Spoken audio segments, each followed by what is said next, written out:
2024 में देश के प्रधानमंत्री का फैसला पूर्वांचल से ही होगा। 1 जून का फैसला 4 जून की सरकार बनाने जा रहा है।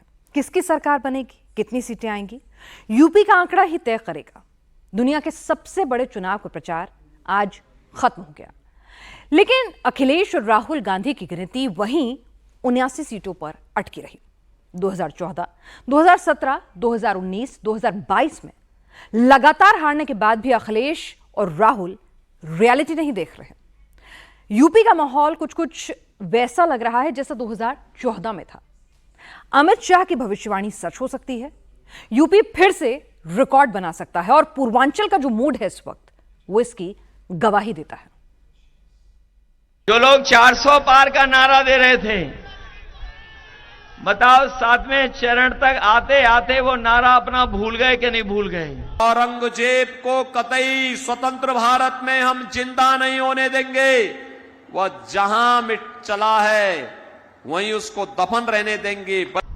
4 जून को मंगल है और मंगल ही हो जाएगा उस दिन। कांग्रेस का घोषणा पत्र तो ऐसे लगता है जैसे मुस्लिम लीग का घोषणा पत्र हो। बहनों और भाइयों बहनों, कांग्रेस को वोट देने का मतलब आज के दिन पर मुस्लिम लीग को वोट देने जैसा है। यूपी में राम, राशन और रिजर्वेशन से 80 सीट का फैसला हो चुका है। राम यानी सनातन धर्म, राम मंदिर का पॉजिटिव इंपैक्ट, रिजर्वेशन यानी बैकवर्ड SC/ST आरक्षण का मुद्दा बनना। बीजेपी ने राम, राशन और रिजर्वेशन से यूपी का विजन फिक्स कर दिया। 6th फेज की सबसे मुश्किल सीटों पर चुनाव हो चुका है। आखिरी फेज की 7 सीटों पर वोटिंग बाकी है। 80 सीटों के रण के लिए अखिलेश ने बड़े प्रयोग किए। मायावती ने कास्ट का साइलेंट गेम खेला। 6th फेज में यूपी में 57 सीटों पर वोटिंग हुई। 2019 में इन्हीं सीटों पर बीजेपी ने 11 सीटें हारी थी। 7वें फेज में 13 सीटों पर मतदान होगा। पिछली बार इसमें 5 सीटें बीजेपी हार गई थी। 19 में अखिलेश यादव और मायावती साथ आए थे। M+Y+D का फॉर्मूला अपनाया गया था। 15 सीटों पर जीत मिली थी। इस बार अखिलेश राहुल गांधी के साथ गठबंधन में है। इस बार स्कोर क्या होगा? जितनी सीटें बीजेपी ने पिछली बार जीती थी, उतनी सीट इस बार भी बीजेपी आराम से जीत रही है। वहां का समीकरण करीब करीब सेट है। लेकिन जहां पिछली बार मुकाबला फंसा था, बीजेपी हारी थी, वहां इस बार भी जीत किसकी तरफ जाएगी ये अभी तक क्लियर नहीं है। बीजेपी का स्कोर 70+ जाएगा तो इसकी वजह दलित वोट, महिला वोट, जाति से ऊपर वोटिंग, आखिरी वक्त में डैमेज कंट्रोल, सोशल मीडिया से बड़ी ग्राउंड रियलिटी होगी। कांग्रेस कहती है सत्ता में आएंगे तो अनुसूचित जाति, जनजाति और पिछड़ी जाति के आरक्षण का अधिकार मुसलमानों को बांटेंगे। इन्होंने किया, याद करिए, कर्नाटक में कांग्रेस की सरकार है, इसने ओबीसी का आरक्षण वहां पर मुसलमानों को बांट दिया। आंध्र प्रदेश में कांग्रेस की जब सरकार थी, इसने ओबीसी का आरक्षण मुसलमानों को दे दिया। कांग्रेस की जब यूपीए की सरकार थी, तो यूपीए की सरकार में भी जस्टिस रंगनाथ मिश्रा की कमेटी इन्होंने इसलिए बनाई थी जिससे ओबीसी के आरक्षण को मुसलमानों को दे सकें। जस्टिस सच्चर कमेटी इन्होंने इसलिए बनाई थी जिससे अनुसूचित जाति और जनजाति के आरक्षण को मुसलमानों को दिया जा सके। जब यूपी में बीजेपी मुस्लिम आरक्षण की बात करती है, मुस्लिम लीग की याद दिलाती है, आरक्षण छीनने का जिक्र करती है, तो ये मैसेज सबसे पहले दलित वोटर्स के पास जाता है। यूपी में 17 आरक्षित लोकसभा सीट है। 2004 के चुनाव में बीजेपी 3 सीटें जीती थी। 1 कांग्रेस, 7 सपा, 5 बीएसपी और 1 अन्य के खाते में गई। 2009 में 2 बीजेपी, 2 कांग्रेस, 10 सपा, 2 बीएसपी और 1 अन्य के पास गई। 2014 में खेल बदला। 17 की 17 सीटें मोदी लहर में बीजेपी के पास आई। बाकी किसी को कुछ नहीं मिला। 2019 में 15 बीजेपी और 2 बीएसपी वापस लेने में कामयाब हो सकी। यूपी में 17 सीटें बड़ा फैक्टर है। यूपी में एक ऐसा वक्त भी था जब दलित वोटर्स आंख बंद करके मायावती के साथ खड़े थे। मुद्दा कुछ भी हो, टिकट किसी को भी मिला हो, वोट बीएसपी पर गिरता था। लेकिन अब दलित वोट भी बढ़ चुका है। मायावती का एकाधिकार खत्म हो चुका है। मायावती खुद जाटव हैं और जाटव वोटर्स बीएसपी की सबसे बड़ी ताकत है। जाटव का वोट बैंक टूटना बड़ी चुनौती है। बीजेपी की चुनावी रणनीति इसको अलग तरीके से देखती है, जाटव और गैर जाटव। दलित वोट में 54% जाटव और 46% गैर जाटव जो बीजेपी के साथ है। 19 के यूपी रण में जाटव वोट 1% कांग्रेस के साथ गया, जबकि गैर जाटव 7% कांग्रेस के साथ था। ऐसे ही 17% जाटव बीजेपी के साथ आया। 48% गैर जाटव ने बीजेपी को चुना। 75% जाटव ने बीएसपी को चुना। 42% गैर जाटव बीएसपी के साथ गया। सपा की बात करें तो 7% जाटव ने अखिलेश पर भरोसा जताया। 3% गैर जाटव ने वोट दिया। ये उस वक्त की वोटिंग है जब मायावती और अखिलेश एक साथ गठबंधन में थे। बीजेपी ने चुनाव विकसित भारत यूपी में डबल इंजन का दम से शुरू किया, लेकिन तीसरे फेज से चुनाव मुस्लिम आरक्षण पर आ गया। यह मुद्दा खुद राहुल गांधी ने नरेंद्र मोदी को दिया और इसका सबसे ज्यादा इंपैक्ट यूपी में पड़ा भी। चुनाव में वोट को नापने का पैमाना रैली में आई भीड़ होती है। पहले अखिलेश इसी भीड़ पर गदगद हो रहे थे, फिर भीड़ बेकाबू हुई तो बीजेपी की साजिश बता दी। अब बीजेपी की रैली में कुर्सियां गिन रहे हैं। इसलिए आप सबसे हम निवेदन करने आए हैं, आज चुनाव का आखिरी दिन है। आज के बाद कोई प्रचार करने नहीं आ रहा है। जो बीजेपी वालों का प्रचार भी हो रहा था, वो टेंट तो बड़ा लगा रहे लेकिन लोग नहीं आ रहे उसमें। आपको पता होगा ये बात, बड़े बड़े टेंट लगा लिए और जब सीटें भरनी होती हैं तो सरकारी कर्मचारी और खाकी पहने वालों को प्राइवेट ड्रेस पहना के बैठा देते हैं उन पे। बताओ, जनता नहीं आ रही उनके यहां और कितना धोखा दिया हमें और आपको। अखिलेश यादव ने 24 का चुनाव 19 से बेहतर तरीके से लड़ा।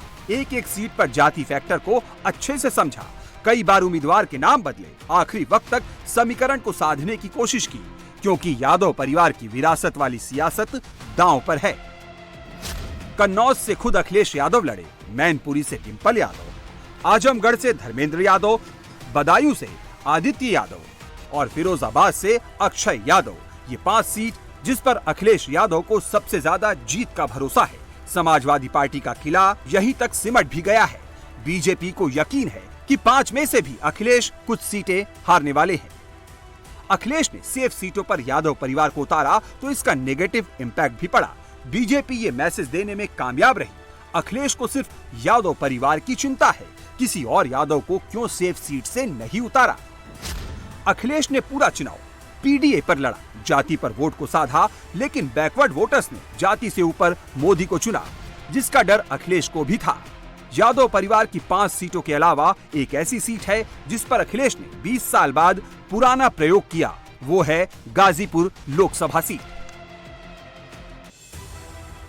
यादव परिवार की तरह ही अंसारी खानदान के लिए ये चुनाव अहम है। मुख्तार अंसारी की सियासी विरासत को बचाने का चुनाव, जिसका एहसास अफजाल अंसारी से लेकर उमर अंसारी हर किसी को है।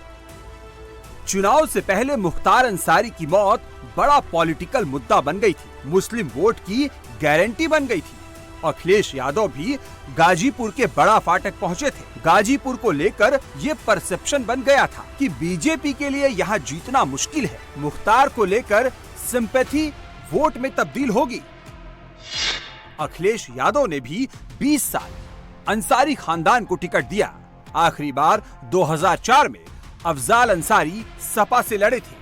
अखिलेश यादव ने जैसा सोचा था, शुरुआत लगभग वैसी ही हुई। मुख्तार अंसारी चुनावी मुद्दा बना। यूपी में 19 अप्रैल को पहली फेज की वोटिंग हुई। 1 जून को 7वें फेज में गाजीपुर में चुनाव होगा। महज 43 दिन में बीजेपी ने मुख्तार अंसारी वाला नैरेटिव चेंज कर दिया। अफजाल अंसारी 2 बार गाजीपुर के सांसद रह चुके हैं। उनके खानदान का रसूख है, लेकिन बीजेपी ने उनके खिलाफ किसी बड़े नेता को या किसी बड़ी शख्सियत को नहीं उतारा। गाजीपुर के बीच से पारसनाथ राय को चुना। पारसनाथ राय ने कभी चुनाव नहीं लड़ा है। वो इंटर कॉलेज के प्रबंध संचालक है। उनका कोई भी पॉलिटिकल बैकग्राउंड नहीं है। जिस वक्त पारसनाथ के नाम का ऐलान हुआ, वो क्लास में बच्चों को पढ़ा रहे थे। उनको पहले यकीन नहीं हुआ। पारसनाथ राय का चयन बताता है बीजेपी ने अंसारी खानदान को बहुत महत्व नहीं दिया। उल्टा ये मैसेज दे दिया कि गाजीपुर का आम आदमी अंसारी खानदान से ज्यादा महत्व रखता है। गाजीपुर में पारसनाथ को टिकट देकर बीजेपी ने अंसारी खानदान को चौंकाया तो गाजीपुर में प्रचार करने प्रधानमंत्री आए। गृह मंत्री अमित शाह ने पहली बार गाजीपुर में रोड शो किया। योगी 3 बार गाजीपुर जिले में पहुंचे। बीजेपी ने इतनी ताकत शायद ही किसी सीट पर लगाई होगी। बीजेपी की एक बड़ी खासियत है, वो चुनाव इतनी शिद्दत से लड़ती है कि सामने वाला उसकी रणनीति को समझ नहीं पाता। ऐसा ही गाजीपुर में हो रहा है। लोगों के बीच से हमदर्दी वाला फैक्टर लगभग खत्म हो गया है। जिन मुद्दों पर बीजेपी चाहती है वोटिंग हो, उसकी चर्चा वोटर्स के बीच होने लगी है। कांग्रेस का यह विरासत टैक्स औरंगजेब का जजिया कर है, और मैंने इसलिए कहा ना, इनका घोषणा पत्र में मुस्लिम लीग आ गई है, क्योंकि औरंगजेब की आत्मा इनके अंदर घुस गई है। अब ये कह रहे हैं कि हम जजिया कर लगाएंगे, विरासत टैक्स के नाम पर जजिया कर लगाएंगे। औरंगजेब बहन और भाइयों मुगल काल का सबसे क्रूर बादशाह माना जाता है। काशी में काशी विश्वनाथ मंदिर इसी दुष्ट ने तोड़ा था। मथुरा में भगवान कृष्ण की जन्मभूमि पर मंदिर इसी दुष्ट ने तोड़ा था।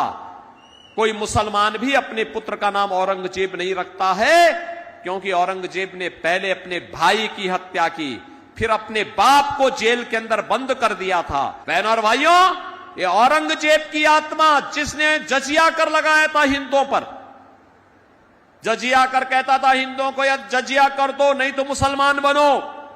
आज ये औरंगजेब की आत्मा इस कांग्रेस के अंदर घुस गई है। क्या औरंगजेब को आप जिंदा होने देंगे? क्या? कतई नहीं जिंदा होने देना है औरंगजेब को। अगर कोई औरंगजेब को अपना आदर्श बांध करके चलेगा तो सामने बुलडोजर उसी के लिए खड़े हैं, उसको इसी ढंग से दफन करने का काम करेंगे। अकेले यूपी में बीजेपी का कैलकुलेशन 70 पार जा रहा है। यूपी से बीजेपी सबसे बड़ा मार्जिन कवर कर रही है। एक पॉलिटिकल कैलकुलेटर अखिलेश यादव के पास है, जिसमें वो अपनी सीटें कम जोड़ते हैं, बीजेपी वाला कैलकुलेशन ज्यादा करते हैं। लोग 400 पार का नारा दे रहे थे, जो लोग 400 पार का नारा दे रहे थे, बताओ 7वें चरण तक आते आते वो नारा अपना भूल गए कि नहीं भूल गए? और न केवल नारा भूल गए हैं, अब उन्हें डर सता रहा है कि कहीं 400 न हार जाएं। और सच्चाई तो यही है। हमने आपने थोड़ी देर में समझने की कोशिश की। सोचिए उन्होंने क्या नारा दिया? नारा दिया 400 पार। हम लोग बाद में समझ में आया कि 400 पार का मतलब हुआ कि 543 में 400 पार मतलब 143 सीटें। 400 हार मतलब 143। अखिलेश को अपनी गणित पर भरोसा है, मगर पूरे चुनाव में बीजेपी ओवर कॉन्फिडेंस के चक्कर में नहीं पड़ी। जहां हल्का सा लगा मामला गड़बड़ हो सकता है, वहां पर तुरंत डैमेज कंट्रोल किया। इसका बेस्ट एग्जाम्पल जौनपुर सीट है। 19 में जौनपुर बीजेपी हार गई थी। इस बार धनंजय सिंह फैक्टर बड़ा होने लगा था। धनंजय सिंह के पास 60-70 हजार के फिक्स वोटर्स हैं और बीएसपी से उनकी पत्नी को टिकट भी मिला। लेकिन आखिरी वक्त में कुछ बड़ी डील हुई। श्रीकला का बीएसपी से टिकट कटा और धनंजय सिंह पूरी तरह से बीजेपी के समर्थन में आ गए। राजपूत वोटर्स बटा नहीं। यूपी को लेकर बीजेपी का कॉन्फिडेंस योगी आदित्यनाथ को देखकर समझ सकते हैं।